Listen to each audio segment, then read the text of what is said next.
Basically, the valuation process is identical. It doesn't matter if an appraiser does it, an evaluator does it, an AVM does it. If somebody decides that here's the solution, a solution for this problem for this property address.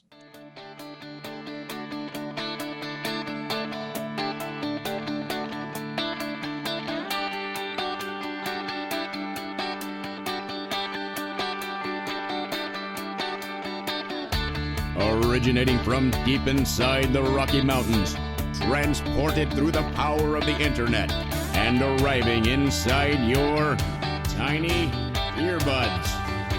It's the Appraiser Coach Podcast, helping appraisers increase their efficiency, quality, and make more money. Here's the guy who makes it his life's mission to create value for real estate appraisers nationwide. Your host and the Appraiser Coach, Dustin Harris. I want to welcome you back to the program, each and every one of you. Thank you, listeners, for making this program as successful as it's been. Got an exciting guest coming up for you, man. I just love this guy. You're going to love him as well. The great information that's going to be coming your way. Folks, this is not an episode to be missed. I want to pause here and remind you that we're sponsored by three great companies. Of course, OREP Insurance is there to protect you and to serve you and to help you. They are the perfect place to go for your E&O needs. Check them out. Go to orep.org. That's OREP.org. We're sponsored, of course, by Alamode Software. Alamode is the software that I've been using for my form filling for over 2 decades. They've been helping appraisers for well over 3 decades, helping them to be productive and to be efficient at what they do. Check them out by calling them at 800 Alamode, or you can, of course, go to the computer, type in alamode.com to learn more. Finally, we're sponsored by Datamaster. Datamaster, of course, is helping appraisers to save time, about 40 minutes on every report. Folks, think about what that can do for your efficiencies and your quality of work. It's Datamaster. You can find them at datamasterusa.com. It's datamasterusa.com. Well, it's been a while, but I'm excited to have my good friend, Mr. George Dell, back on the program. George Dell is the owner of ValueMetrics. It's a value-based education company. George has been authored in the Appraisal Journal. His education in economics and statistics analysis drove him to pursue additional applications in real estate analysis by further learning about mathematics. And I tell you, George is an amazing guy. He's an MAI, SRA, ASA, and lots of people look up to you, George, as an expert in the valuation field. Welcome back to the program, my friend. Well, thank you very much for having me, Dustin. It is always a pleasure. I look up to you. It's often that my dream team or all-star team memberships are looking for additional education and learning. And your name is always tip of tongue because of the stuff that you put out there. And plus, you make it so easy to understand. GeorgeDell.com, is that correct on your blog? That's exactly right. If you do that, or valuemetrics.info will get you onto my classes. And correct me if I'm wrong, but signing up for your blog, which comes out quite frequently, is absolutely free, correct? It's absolutely free. And actually, it's every week, and we are pushing 5 years without missing a week. Wow, good for you. For a kid like me, that's a big deal. Fortunately, I have an assistant, Cindy, who keeps after me every week. Say, hey, it's time for another blog. Okay. Sometimes assistants are good, aren't they? Well, sometimes they roll off real easily, and other times the writing just doesn't want to come out. But well, every time I see something from you, I get excited because I know I'm going to learn something. And I think our listeners are going to learn something today. I want to dive into this, George. There's a lot of change, man, a lot of change going on in the appraisal world right now. I know in December, the FHFA put out a request for information for feedback on some modernization. Talk to me about where you see why FHFA is pushing for change. Well, they're through you and I as taxpayers, basically, we have owned Fannie Mae and Freddie Mac, and FHFA is the government agency that basically holds them. And it gets involved in politics. Since about 2016, they were looking to set Fannie and Freddie free, but it just got put on hold through the last political presidency. Mm-hmm. Now that's being rejuvenated. So FHFA has said, okay, we need to do this right. I really saw this as a positive thing. I'm old enough to have seen, 3, almost 4 complete cycles. Like we go through it every 10 or 12 years. We have another problem. And I was, quite frankly, optimistic for the first time about the government doing anything right. Nice. I was just thrilled with the questions they asked. They were incisive. They didn't presume an answer, and they got a lot of responses. I was pretty compulsive obsessive about writing my 24-page response to their questions. Good for you. And on top of that, I added a 14-page white paper, which just was flowing paper. So altogether, they got 40 pages from me. There's going to be hundreds of pages. The Appraisal Institute responded. The Appraisal Foundation responded. The NAR responded to every major organization that did. So let's start with the foundation, George. Talk to us about why the push for change right now. You mean the Appraisal Foundation? No, specifically, why is the FHFA reaching out and saying, hey, we need to modernize the appraisal world right now? Well, the push for modernization has come from Fannie and Freddie, and it got active about 2 years ago. Each of these organizations has their own constituency and their own way of thinking about things. And if you're running Fannie and Freddie, who do you want to be in charge of the appraisal process? You want it to be me. I'm the GSE, the government-sponsored institution. Now, just as a side note here, one of the things that FHFA is looking at, of course, is freeing up Fannie and Freddie completely and making them no longer government-sponsored, but totally for-profit organizations. So they're really open to all kinds of potential solutions. Pardon my going on here. I'll try to stick to the questions you asked me. No, this is great. Because I think a lot of appraisers are asking themselves, okay, we're pretty comfortable in what we're doing. We're cruising along. I mean, change is never fun. Why are they pushing for change? Well, the change is going to come regardless of who's in charge. If you've read my material for the last 10, 15, 20 years, I've been concerned about the push of technology, and somebody's going to use technology and being sharp and on top of it. And I've always said, well, appraisers ought to be in charge. This goes back literally 20, 25 years when AVMs first came out. Sure. Basically, I was saying that, somebody makes the decision that this model is appropriate for this property. In my mind, that was an appraisal act and should have been subject to USPAP. Well, of course, the whole AVM industry was built around ignoring that particular information. And today, we've lost, as appraiser, the appraisal profession's basically lost about 60% market share that we could have kept, we could have been in charge of, and run things differently. So that's AVM. So, yeah. Well, you're a chair of the AVM Reporting Standards Committee. Talk to us about where you see AVMs going in the future, because that's always been, as you mentioned, even 20 years ago. I remember, AVMs are going to replace the appraiser. The appraiser is not going to be needed in the future. Or, lately it's been the call of Zillow and Zestimates. Or, is that the direction we're going to be going? What do you see in the future as far as the valuation professional and his or her role? Sure. Well, there was about 5 questions there. Let me go back to AVMs. I tend to do that. Well, that's why you're good at what you do, Dustin. First of all, I'm chairing the AVM Reporting Standards Subcommittee specifically. Gotcha. And as a part of the overall AVM Standards Committee or work group, which is a committee of the Industry Advisory Council, which is basically all the industries, including AVMs, AMCs, appraisal organizations, all those that are participants in the industry. And the Industry Advisory Council, of course, is an advisory council to the Appraisal Foundation. Right. So that's the hierarchy. The interesting thing, we're probably getting near the end of the research we've done. And quite frankly, I was very impressed. There's about 50, 60 people on the larger committee. And having interacted with these people over the last year or so, I've been truly impressed with the knowledge and competence that's out there. And yet it's all under the umbrella of an industry, and each and every one of these people is subject to the company they work for. If they're an appraiser, they come from the viewpoint of an appraiser. If they're an AMC type of person, then if you're an AVM type of person, they come from that viewpoint. If you're from NAR, a broker, you have a set pattern of looking at things. And yet the interaction I thought was really great. I learned a lot by seeing these people, really sharp people. More has come out of it than I expected so far in terms of changing attitudes subtly. I mean, people don't change very quickly, do we? Right. No, you're right. Yeah. In my classes, by the way, I'll say we have 2 strikes going against us.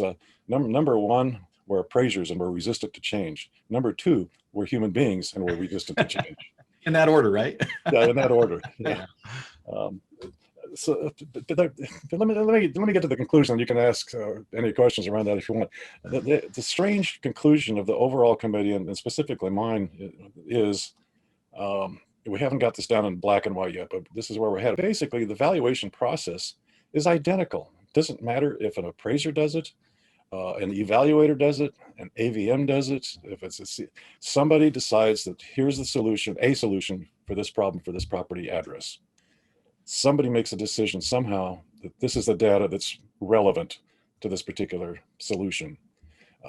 Appraisers say it's 3 comps or 6 comps. AVMs have their secret algorithms. Mhm. And then somebody makes a decision on what algorithms, what models are used to get to an estimate of value or opinion of value from that data, and then report it.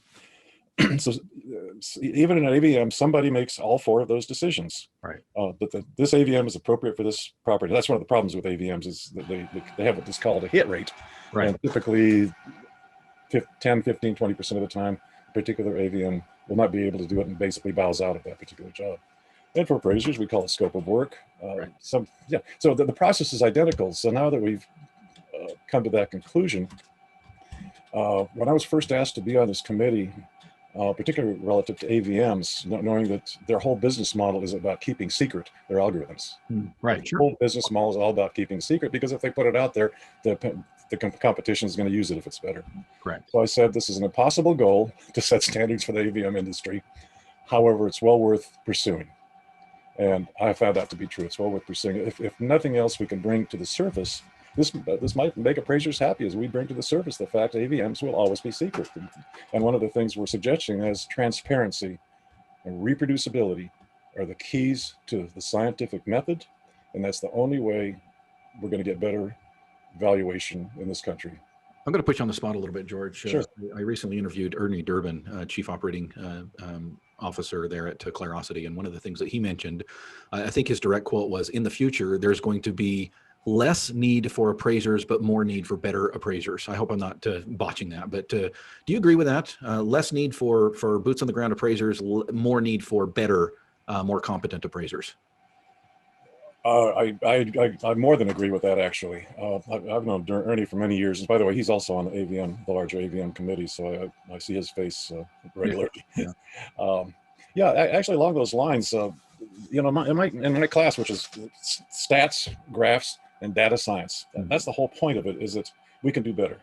Yeah. Doesn't mean that we as appraisers can go out there and just force our betterness on the world. Unfortunately, we got regulations, we got standards, we got AMCs, we got AVMs, we got laws that allow us to go around USPAP.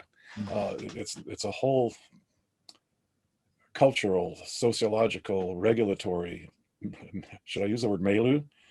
Cluster? That has to change. I mean, but anyway, to get back to the point, is a part of 2.5 years ago, almost 3 years ago, we started a group. We call it Community of Asset Analysts. And our mission is exactly what you said, is that we can do better, and appraisers can learn to do a better job. But let me back up just a second here about what is data science. Data science is a combination of using complete data sets, not just 3 comps, trust me.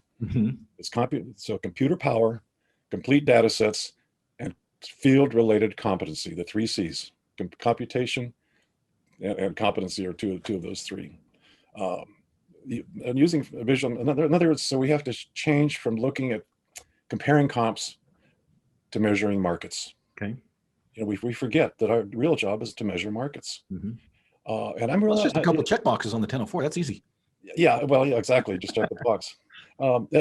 This is where I get optimistic, because given the technology, there are so many other services that appraisers have that competency. They can grow that competency, become asset analysts. The potential is not only a point price value. Now think about it, with this bias movement, and if you stay up on the reading and say, well, let's value houses in poor neighborhoods higher.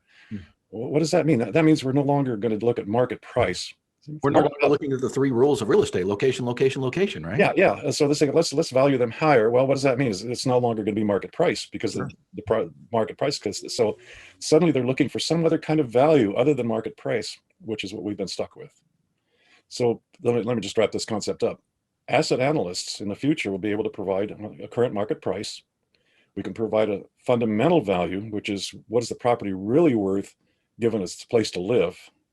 Not like when our market goes wild and it becomes a speculative thing. I mean, 10, 12 years ago, were people buying houses mostly as a place to live? No, they were buying it because they're going to get rich. Right, investments. And what nobody faces is that's a change in highest and best use. That's a change in optimal use. Most of the market is not a home as a place to live, to raise my children, to have sex, to cook, to have friends over. It was I'm going to get rich. I'm going to buy 2 of these. Sure. So anyway, that's fundamental value.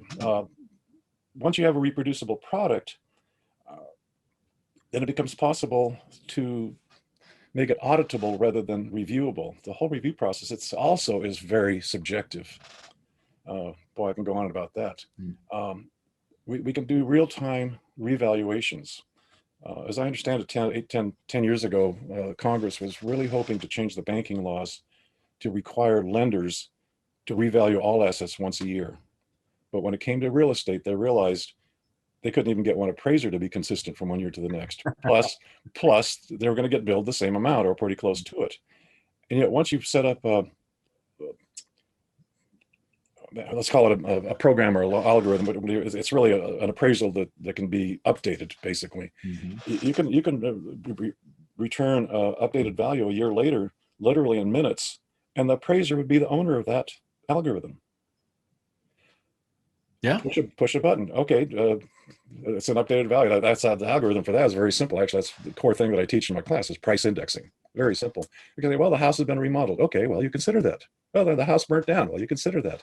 And even on the income property side, if there's been a change in leases, we do a price index on overall property size and the number of, let's say it's an apartment building, and the number of doors or number of units, the square footage, the gross income multiplier, the cap rate. You can price index all of those. You do have to reconcile them.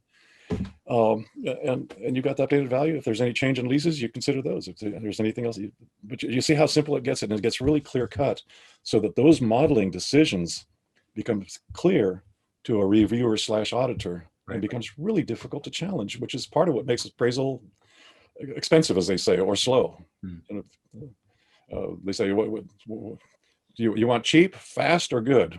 Pick any two. Yeah, you've heard that before. Yeah. Well, we can improve on all three counts effectively, and yet make more money because we would be more efficient. So that's the essence of what I teach in my stats, graphs, and data science classes. The price indexing model is a core part of it. It helps us identify the right data. Data science is all about getting the right data. Data scientists spend 80% of their time getting the data right, and 20% of their time doing the predictive algorithms and reporting. Excuse me. We're speaking with George Dell, MAI, SRA, ASA, educator, all-around good guy. When we come back, George, I want to talk about some of the changes that the industry is pushing, and kind of get your thoughts on the new UAD, the new forms. We might even talk about bifurcated products. I want to pause here and remind my listeners that we are sponsored by 3 great products and companies. And George has talked about technology. And one thing I respect about George is he embraces technology, he understands technology, understands what technology can do for us to become better professionals. DataMaster is helping appraisers do that very thing by helping them put together data and put it into your report so that you can now do your job, which is to analyze that data. DatamasterUSA.com is where you go to find out how you can save 30 to 60 minutes per report. Again, it's DatamasterUSA.com. Of course, a la mode has been saving time for appraisers for many, many decades. It is a company that is there helping appraisers to do their job and do it appropriately. That you don't spend a lot of time in the knick-knacky part of the appraisal process. It's more about you as the analyst. And a la mode will help you to do that with Total for mobile, with the side-by-side view, with the Smart Adjust, with the, I could go on and on about the tools that are found in a la mode. Folks, if you're using any other software, I would implore you to take a peek at a la mode. It's alamode.com or 800 a la mode. Finally, we're sponsored by OREP Insurance. OREP, of course, is the insurance that I am using for my E&O, and there's a reason. I switched about 4 or 5 years ago, and I was hesitant to switch. We don't like changes we've been talking about today, but I was so glad I did. First of all, they cut my premium. Second of all, the coverage increased. And third, the benefits that come with OREP are incredible. Do me a favor, listeners, please go to your browser, type in orep.org, and just click on the benefits tab, and just peruse the many, many benefits, including free CE that's approved in many states across the nation, if not all, and just a great, great benefit to being a part of the OREP team. It's orep.org, orep.org. I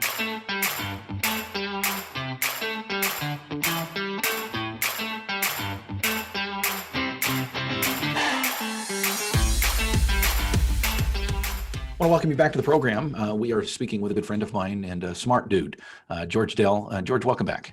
Well, thank you, Dustin. Appreciate you being here. You've talked a little bit about your classes. How do people find out more about your classes? Oh, easy. Just go to georgedell.com. Let's go. GeorgeDell.com. Man, I wish I would have thought of gotten that URL before you did. It was, well, actually, but my assistant Cindy got that for us. And there used to be a judge in Los Angeles County who passed away about 7 or 8 years ago. Ah, And I'm pretty sure that he had that, and he passed away, and she just happened to jump in there at the right time and got georgedell.com. well, I think it's super, super cool as you are, and I appreciate you being back. We're talking about changes and difficult things. You've touched on a third rail, the AVM process and where we're looking. Let's touch on another third rail, bifurcation. We saw that experiment, if you will, happen a few years ago. There was a hold or a stop put on that for a while. Not necessarily that they're stopping indefinitely. Where do you see bifurcation? And we've talked about scope of work, of course, today, but specifically with, maybe an individual doing the inspection versus the appraiser doing the write-up. Well, sure. Now, don't get me wrong, but when I was when I ran an office and did a lot of resident houses, I was all for bifurcation. I mean, I trained a lot of people. I had a great deal with some insurance companies that had to retrain people who were injured on the job, and they would retrain as appraisers. So they actually paid me to train people. It was wonderful because I could take the time to train them right. And once they got to a level of competence and comfort, I would be able to send them out there in the field. And typically they would do the interior inspection. And at first I would drive by the outside on top of that. So I was doing that. In that sense, I was for bifurcation, but I wanted to be in charge, believe it or not. Right. Sure. No, as my office, the boss of my office. Right. Well, so there's different kinds of bifurcation. They're talking about possibly having appraisers going out in the field, real estate brokers go out in the field, taxi cab drivers do it. Right. Okay, then there's, gosh darn, there's so many other problems come up there. Now, once you have somebody else do that, and they're in somebody's private house and they report or misreport, now suddenly, oh my goodness, we need standards for these house inspectors. What are we going to call them? Appraiser 2, Inspector 1. Oh my gosh, wait a minute, but they're going to steal people from these people's houses. Well, and what if they are biased? Oh my gosh, we've got to have ethics. We better set up state boards to license these people. I mean, I don't know how you feel about the bureaucracy we've got for our profession. It's over. Well, we need more of it, right? Yeah, it'll really help. Sure.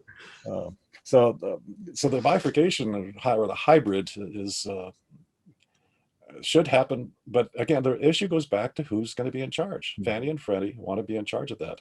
They want to be able to do a preliminary AVM type analysis, and if this is the way I understand that their presentation has been to FHFA, then if they want and feel that the risk is high enough, then they'll go ahead and set out a property inspector, which the appraiser doesn't choose. The appraiser doesn't even know that this thing's out there yet. Right. Sure. They get back a little more information, and now they make the decision whether to hire an appraiser.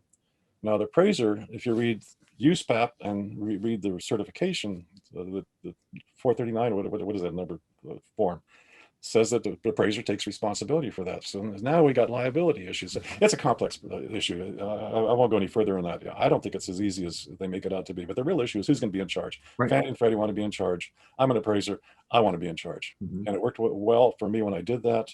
It got harder as the years went by because most lenders, under pressure from Fannie and Freddie, started saying, no, we got to have the appraiser go out and inspect. We can't have somebody else doing that. So for all those years, the regulations kept us from doing it. Now they're possibly going to force it back. Yeah, I see that on the horizon. Some of the other things that are on the horizon, I don't know, 4 or 5 years ago, we were introduced to the new Uniform Appraisal Data Set, UAD, as it's affectionately called. There's now a look at changing or updating, improving. I guess I can use that word, improving the UAD. What are your thoughts on the quote unquote new UAD? Well, I think you're using the wrong word, and I think you should not use the word improving. Thank you. But I guess I'm getting cynical here. I guess improving depends on your point of view. Sure. And I've been kind of talking down about Fannie and Freddie, and yet I see them as doing what they have to do. They have to push forward. I know some of the people over there. One of the people who's in charge of this area is a former student of mine. The chief appraiser of one of the larger government agencies is a former student of mine. So they have the concepts that we can move forward, but their own bureaucracy keeps them from pushing forward.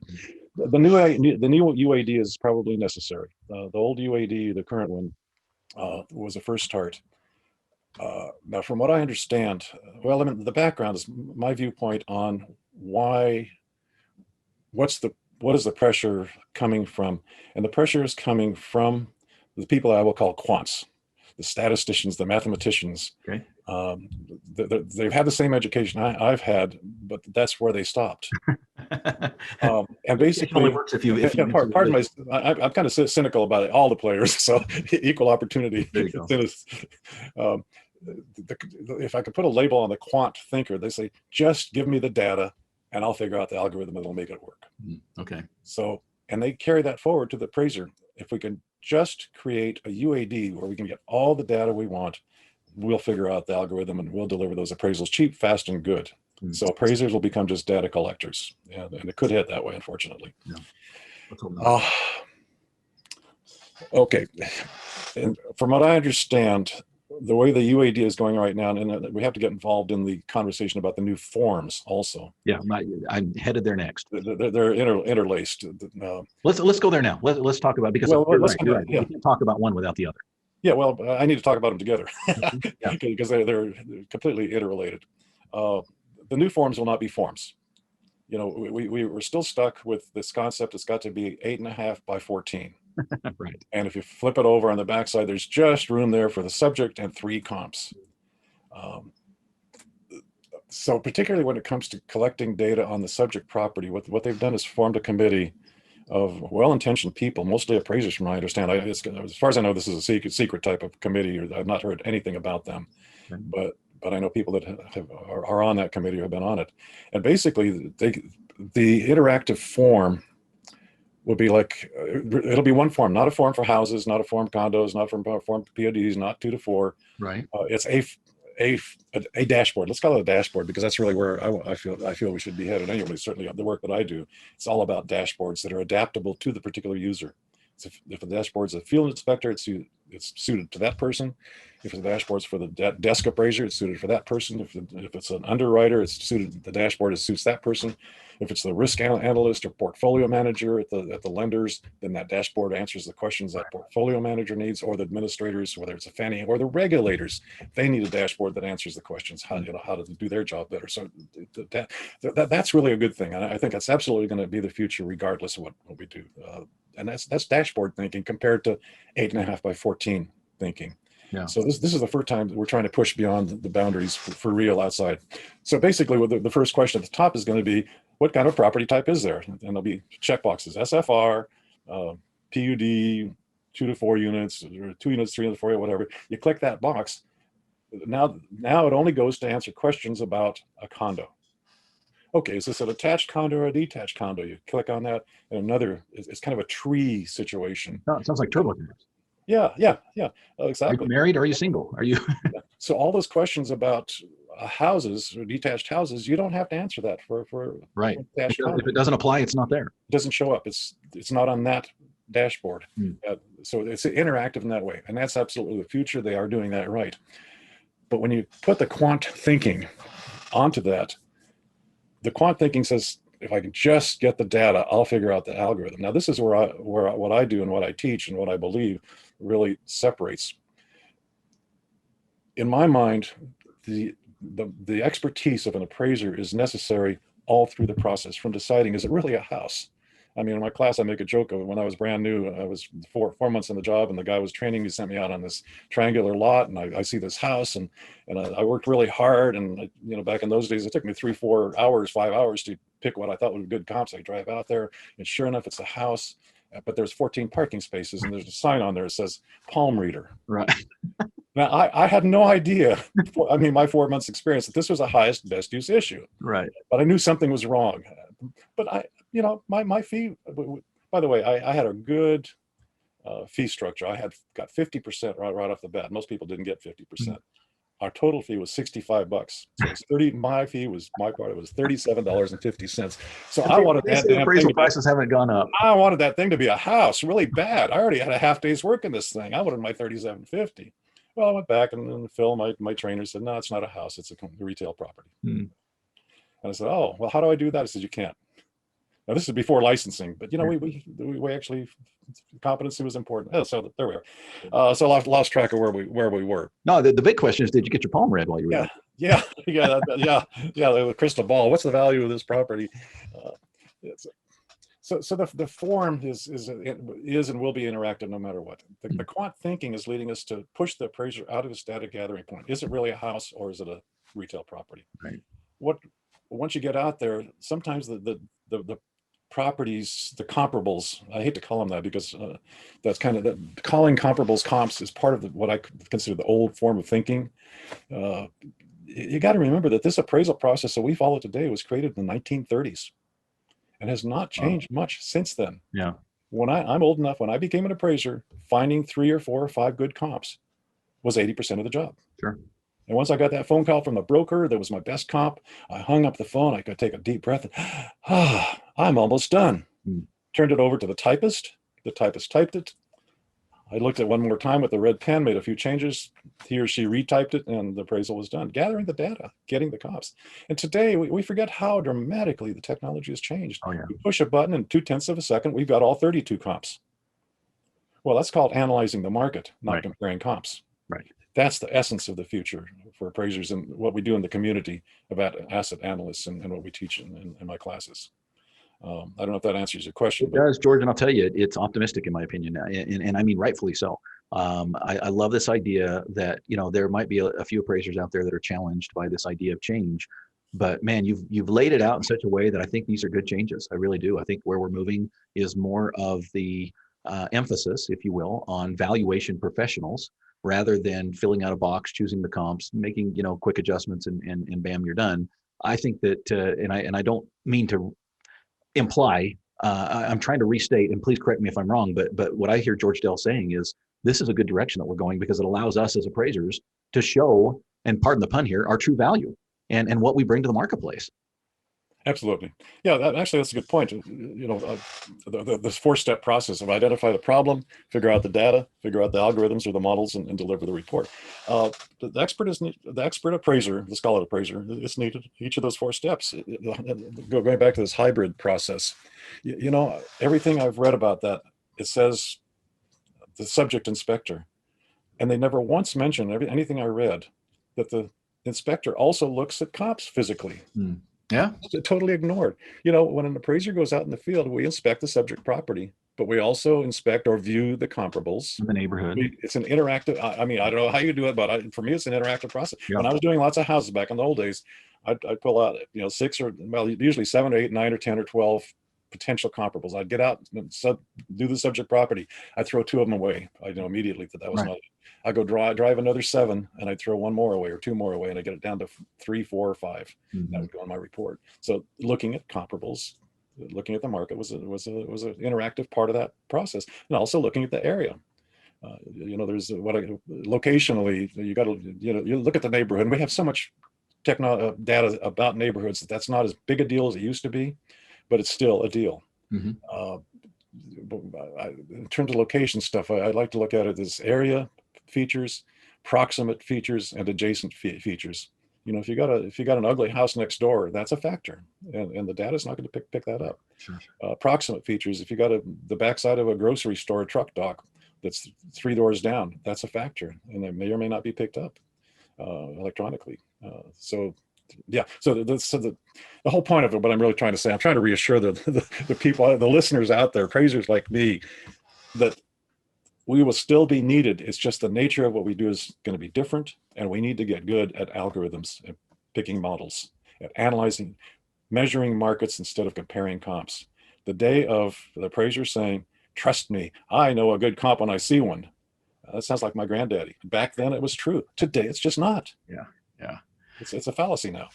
George Dell, thank you, my friend. You're always full of wisdom, and I just love the education you bring to the program. Speaking of education, one more time, if people are interested in taking your class or classes, as the case may be, where do they go and what do they do? Well, we got one coming up in 2 weeks, and you go to georgedell.com.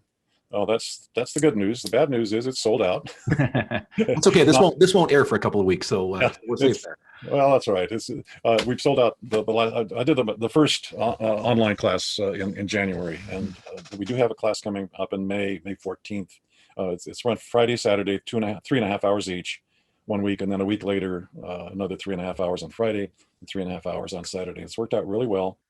George, thank you, my friend. You're always welcome. Open seat anytime you want to talk. Would love to have you back on the program. I do want to plug one more thing. I do have a paid newsletter. It's called TAR, TAAR, the Asset Analyst Report. We put that out about 12 to 15 times a year. It's much more in depth. We put the code that you can actually use. I don't recommend it without having done my class, but pretty much all the members of the community of asset analysts also are subscribers to TAR. It's not required, but we go into different topics much more thoroughly. Some of the topics we've talked about here. And in fact my TAR subscribers got my 24-page report before anybody else in the world got it. Right. Awesome. Yeah. You're a good friend of the program. You're a good friend in general. Thank you, my friend, and we will talk to you soon. Dustin, thanks so much for having me. I'll look forward to the next time. You've been listening to the Appraiser Coach podcast with Dustin Harris. If you like what you hear, please give us a 5-star rating and post a short review on iTunes. For more in-depth insider information on how you can make more money as a real estate appraiser, visit theappraisercoach.com and sign up for the All-Star team today. Thanks for joining us. And now, get out there and create some value.